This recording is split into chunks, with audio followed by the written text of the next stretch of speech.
আল্লাহ বলেন, তুমি যদি যৌবনকালে ইবাদত করো, তাহাজ্জুদ করো, ইশরাক করো, আউয়াবিন করো, সাজ করো, বৃদ্ধ বয়সে আইসা যদি আউয়াবিন সাজ আর তাহাজ্জুদ করতে না পারো, আল্লাহ বলে বান্দা যখন যখন বান্দা যুবক ছিল, কোমরে শক্তি ছিল, মাথায় জোর ছিল, তখন বান্দা আমাকে ভুলে নাই।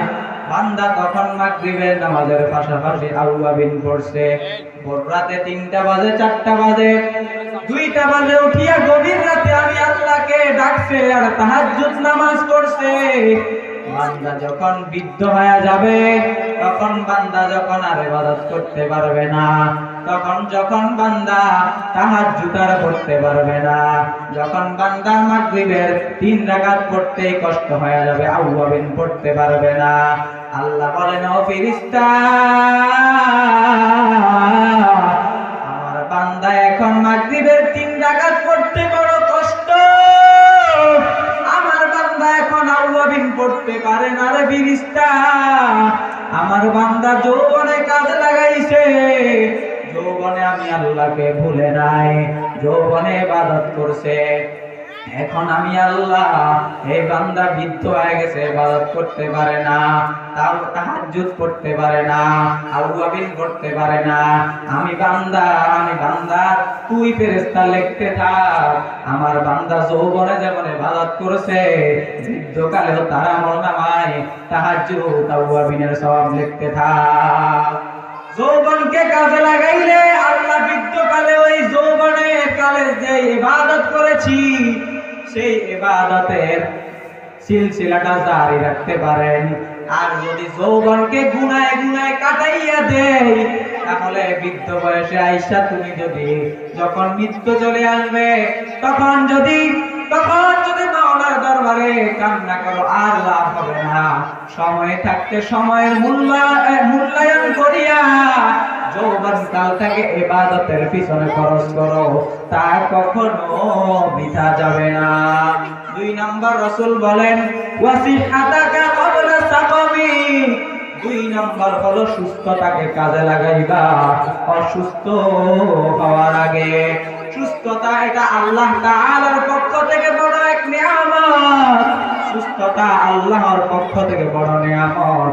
এই সুস্থতা অসুস্থ সেই বুঝবে, এই সুস্থতার কত দাম সেই বুঝবে যে অসুস্থ হয়ে গেছে। একটা অসুস্থ মানুষের আস্থা এবং ভরসা একমাত্র আল্লাহর উপরে চলে যায়। আল্লাহকে বলে, আল্লাহ ওষুধের কোনো ক্ষমতা নাই, ডাক্তারের কোনো ক্ষমতা নাই, হে আল্লাহ আপনি পারেন, একমাত্র আপনি আমাকে সুস্থতা দান করেন। অথচ অসুস্থ একজন মানুষ যদি আপনি জিজ্ঞাসা করেন, চাচা আপনি তো এখন অসুস্থ হয়ে গেছেন, এখন কি চান? সে বলবে, আমি আর কিছু চাই না, শুধু আমি আল্লাহর কাছে এতটুকু শক্তি চাই, আল্লাহ যেন আমাকে হেঁটে হেঁটে 5 ওয়াক্ত মসজিদে যাওয়ার তৌফিক দেয়। আমি শুধু আল্লাহর কাছে এতটুকু জিনিস চাই, যেন বাইতুল্লাহ জিয়ারত করতে পারে। অথচ বান্দা যখন যুবক ছিল, টকবকে যুবক ছিল, তখন কিন্তু বান্দা 5 ওয়াক্ত নামাজ পড়ার অভ্যাস ছিল না। এখন যখন অসুস্থ হয়ে গেছে, তখন সে চায় আল্লাহর ইবাদত করতে। অতএব সময় থাকতে, সুস্থতা থাকতে, অসুস্থ হওয়ার আগে আল্লাহর ইবাদত করো। 3 নম্বর রাসূল বলেন, ওয়াগিনাকা ক্বাবলা ফাকরি, তোমার ধনত্বটাকে কাজে লাগাইবা গরিবী হালত আসার আগে। তুমি এখন ধনী, ভাবিও না তুমি আজীবন ধনী থেকে যাবা, কারণ তোমার ধনীর কোনো বেল নাই, আল্লাহর কাছে তোমার ধনীর কোনো দাম নাই। অতএব তুমি যদিও ধনী হও, এই ধনত্বটাকে কাজে লাগাইবা গরিবী হালত আসার আগে।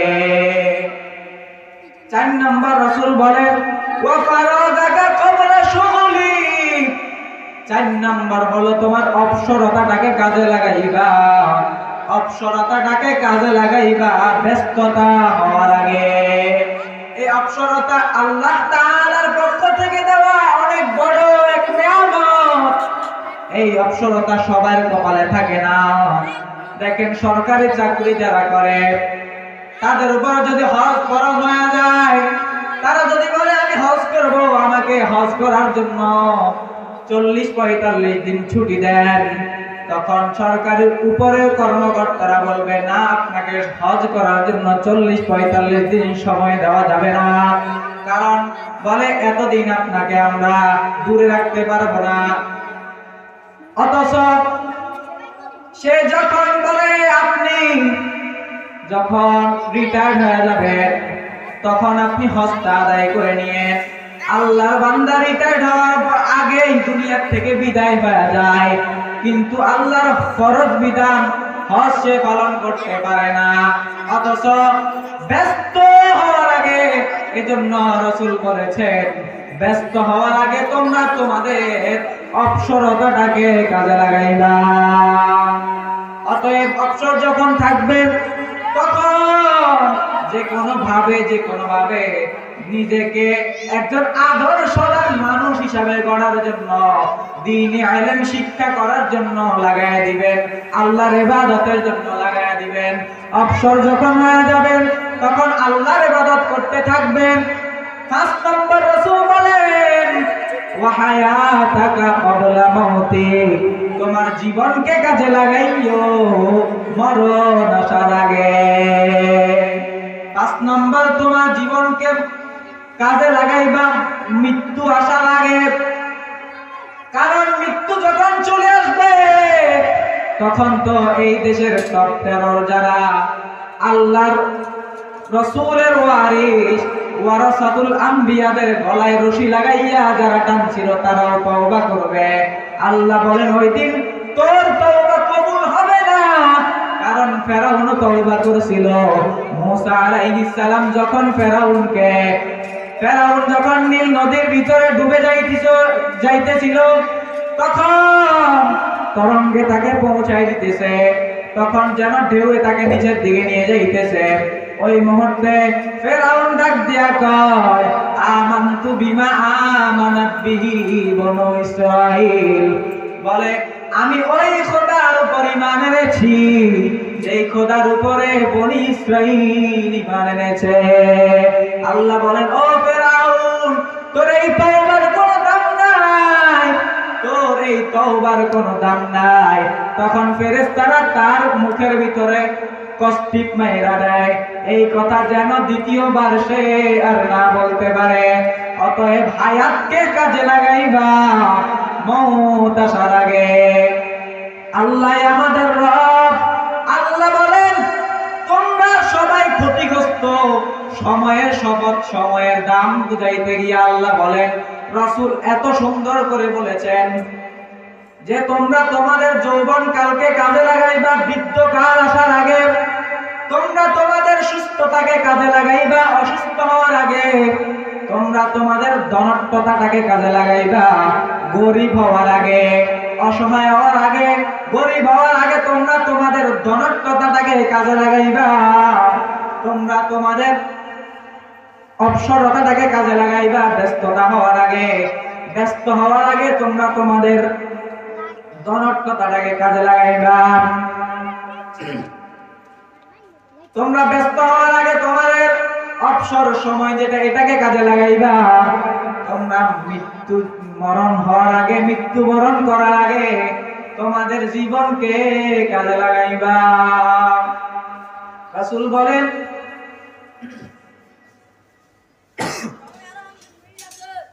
এরা নবীর উম্মতের দল। কথার কথা আমাদের সাইয়্যিদপুরের 2 জন লোক বিদেশে যাবে, একই দিন একই ফ্লাইটে বিদেশে গেল। 5 বছর পরে একই কাজে গিয়েছে। 5 বছর পরে এক আল্লাহর বান্দার বাড়িতে বিল্ডিং উঠে গেছে, শহরেও জায়গা নিয়েছে, খরচগুলো পরিশোধ করে দিয়েছে। আরেক আল্লাহর বান্দা তার যে খরচ করে সে বিদেশে গেছে সেগুলো পরিশোধ করতে পারে নাই। বাড়িতে আগের ভাঙা ঘরটাই রয়ে গেছে।